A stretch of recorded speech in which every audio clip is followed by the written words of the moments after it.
Thank you. It's a pleasure to be here, and thank you for the introduction.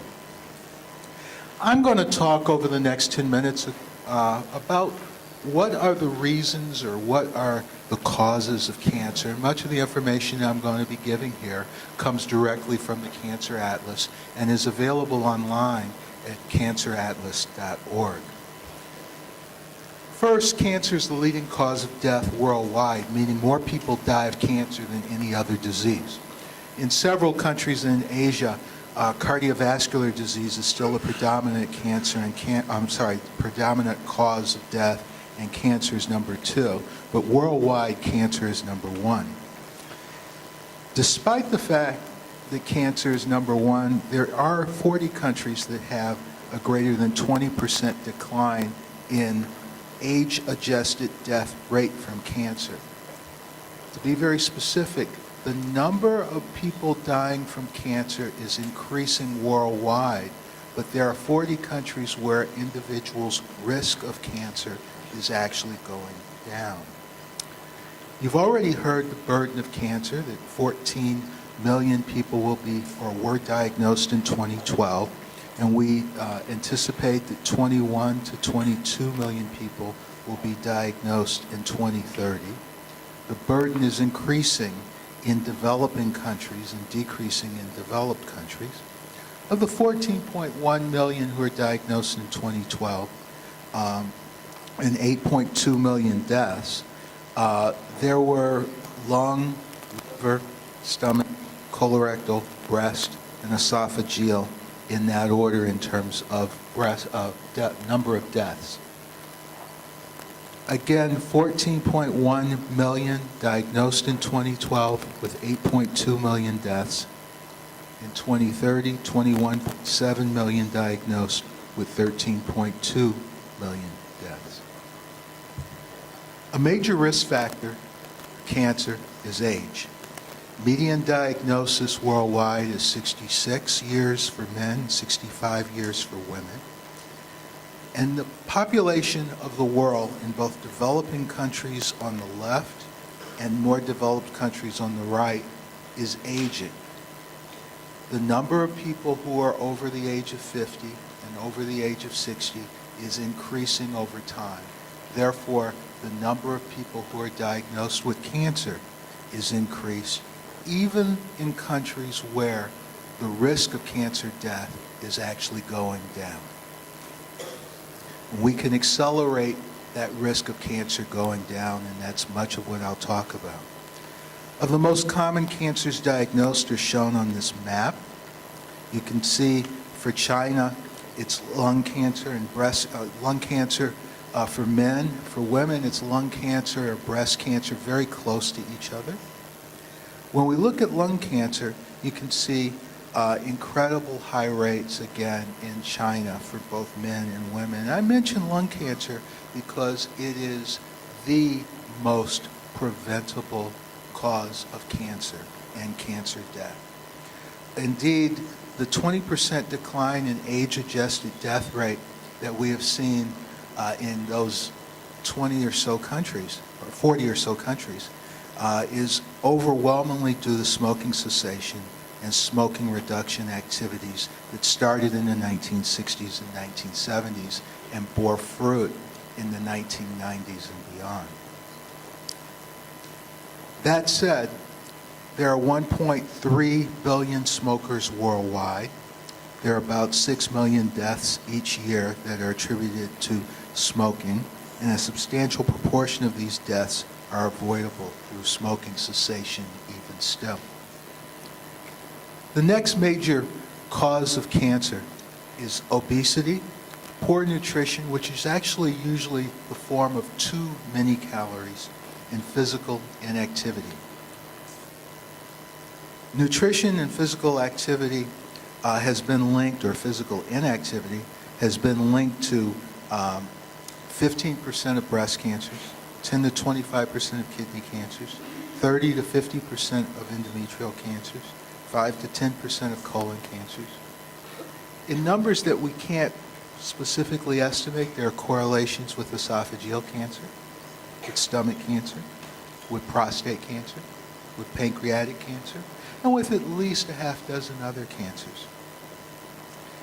In China, I'd like to show you here the rise in the incidence rate for colorectal cancer for men. You can see it's gone from about 28 per 100,000 to 35 per 100,000. That's actually a 20 to 25% increase since the early 1990s. So we have a colon cancer problem that's arising in China, and you can see what's happening in several other countries around the world here as well.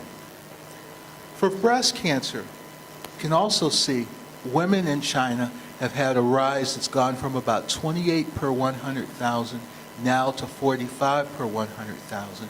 That's almost a 30% increase in breast cancer incidence. Breast cancer risk factors include age at first menstruation. Lower age means higher risk. Late menopause increases risk. A full-term pregnancy before the age of 30 lowers risk. Breastfeeding lowers risk. And then lastly, increases in obesity increases risk, especially risk of breast cancer after menopause. Women who gain weight in their 20s, 30s, and 40s increase their risk of breast cancer in their 50s and 60s by doing so. This series of pictures summarizes the talk so far. We have physical inactivity due to our sedentary lifestyle, due to the overuse of cars and people not walking, increasing obesity, as well as smoking and decreasing fertility rates that are all causing cancer. These are all risk factors for cancer. Another big cause of cancer that needs to be addressed is infectious disease. 26.1% of all cancers in China are actually attributed to infectious disease. 16% of all cancers are caused by infectious disease worldwide.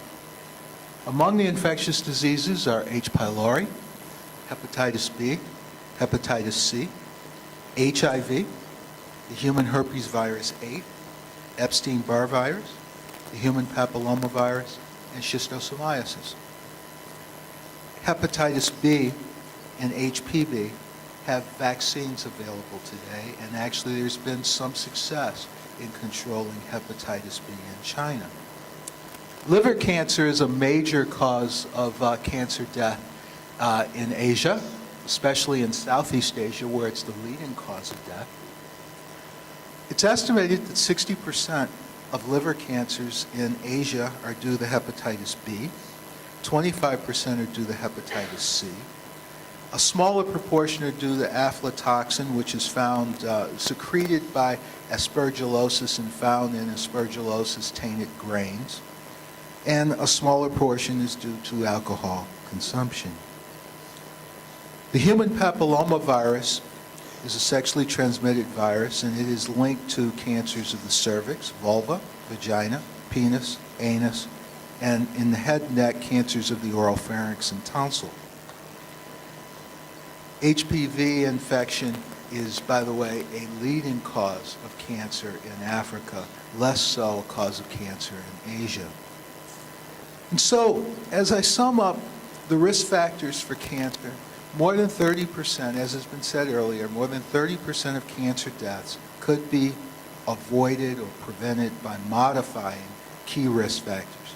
This includes tobacco use, being overweight or obese, unhealthy diet with low fruit and vegetable consumption, a lack of physical activity, continue onward, decreasing alcohol use, guarding against HPV infection, guarding against hepatitis B and hepatitis C infection, guarding against HIV infection, protection from both ionizing as well as non-ionizing radiation, urban air pollution, and indoor smoke from household use of solid fuels. And so I hope in this brief time I've given you an idea of some of the things that we can do that literally can prevent about 30% of all cancers and actually prevent a considerable number of cancer deaths.